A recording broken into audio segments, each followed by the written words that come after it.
पूजा अपने माता पिता की बहुत लाडली थी। 3 बड़े भाइयों की बहन थी।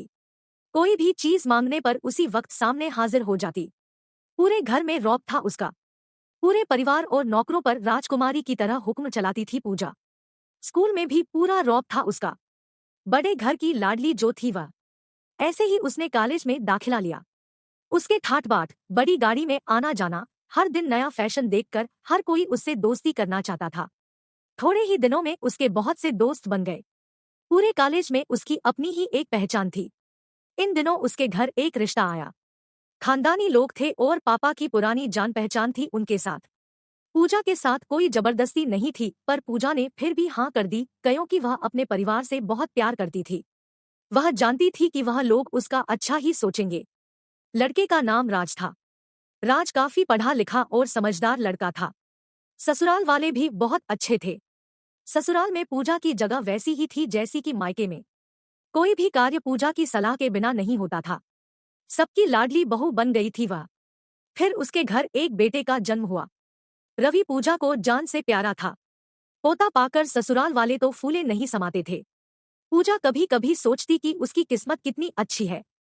उसका हर अपना उसे कितना प्यार करता है। चाहे जीवन में कैसा भी समय आए, मेरे अपने हमेशा मेरे साथ हैं। मैं कभी अकेली नहीं हो सकती। कितनी खुशकिस्मत हूं मैं।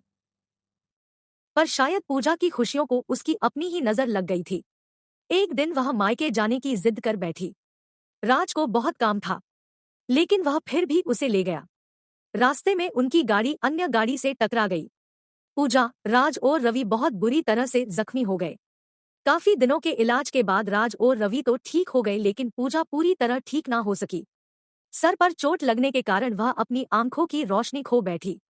अब पूजा की किस्मत जैसे उल्टे पांव चलने लगी। मायके वाले कुछ दिनों तक उसे मिलने आते रहे, फिर कभी कभार फोन ही करके पूछ लेते कि अब कैसी हो। धीरे धीरे ये सिलसिला भी कम हो गया। ससुराल वालों की सहानुभूति भी कम होने लगी। घर में किसी को पास बैठने के लिए कहती तो जवाब मिलता, बहुत काम है, अब तुम भी हाथ नहीं बंटा सकती। राज भी चिड़चिड़ा हो गया था। बस रवि ही था उसके साथ, जिसके साथ हंसते खेलते उसका वक्त गुजरता। एक दिन पूजा के हाथ से कुछ सामान गिर गया, जिसकी वजह से रवि को हल्की सी चोट लग गई।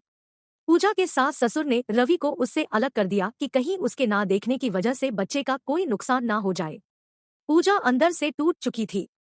एक दिन उसने सबके सामने मायके जाने की इच्छा रखी तो राज उसे तुरंत मायके छोड़ आया, जैसे कि वह भी यही चाहता था। लेकिन रवि को उसके साथ नहीं भेजा गया। पूजा कभी रवि से दूर नहीं रही थी, पर अपनी कमी के कारण उसने ज्यादा बहस नहीं की। पूजा को लगा कि वह 3-4 दिन वहां रहेगी तो थोड़ा हवा पानी बदल जाएगा, क्योंकि वह कितने दिनों से कहीं भी बाहर नहीं गई थी। घर वाले भी इतने दिनों बाद उसे देखकर कितने खुश होंगे। पूजा के घर पहुंचने पर सब लोग बहुत खुश हुए। खाने में सब कुछ पूजा की पसंद का ही बना था। उसने अपने मम्मी पापा और भाई भाभीियों से दिल खोलकर बातें की। उनके छोटे छोटे बच्चे भी बुआ के साथ घुल मिल गए थे। रात को सोने के वक्त जब वह कपड़े बदलने लगी तो उसे पता चला कि उसका बैग तो बहुत भरा हुआ था। वह सब समझ गई। वह बहुत उदास हो गई। कुछ दिनों तक तो सब ठीक रहा, फिर जैसे सब बदलने लगा। सबका व्यवहार बदल रहा था। वह लोग जैसे थक चुके थे उससे। सब लोग घुमा फिरा कर पूछने लगे कि राज कब आ रहा है, उसे ले जाने। वह बहाना बना देती, जबकि वह जानती थी कि उस घर में अब उसके लिए कोई जगह नहीं। पूजा से चलते वक्त कुछ ना कुछ नुकसान हो जाता। थोड़ी बहुत टोकाटाकी उसे सुनाई देती, वह टाल देती। एक दिन उसके हाथ से लगकर एक कीमती फूलदान टूट गया।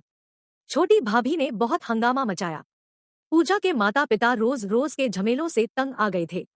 उन्होंने राज को खुद से फोन कर दिया। राज पूजा को अपने घर ले गया। कविता को अपने परिवार वालों से ये उम्मीद ना थी। जिस पूजा के कहे बिना घर में एक पत्ता भी नहीं हिलता था, उस घर के लिए वह अब बोझ बन चुकी थी। राज के साथ ससुराल आते वक्त वह बहुत खुश थी, क्योंकि वह अपने घर जा रही थी, अपने जिगर के टुकड़े रवि के पास। परंतु यह खुशी भी कुछ पल की ही थी। सारा बंदोबस्त पहले ही किया हुआ था। पूजा को सीधे ऊपर वाले कमरे में पहुंचा दिया गया। रवि से दूर रहने की सख्त चेतावनी दी गई। एक कांवाली लता को उसकी जिम्मेदारी सौंपी गई, जो उसके खाने पहनने जैसी जरूरतों का ध्यान रखती। पूजा ज्यादातर चुप ही रहती। कभी कभी कांवाली लता से थोड़ा बतिया लेती। उसके जरिए रवि का पता चल जाता। सबकी लाडली बेटी और बहू सबके लिए लाडली से बोझ बन चुकी थी।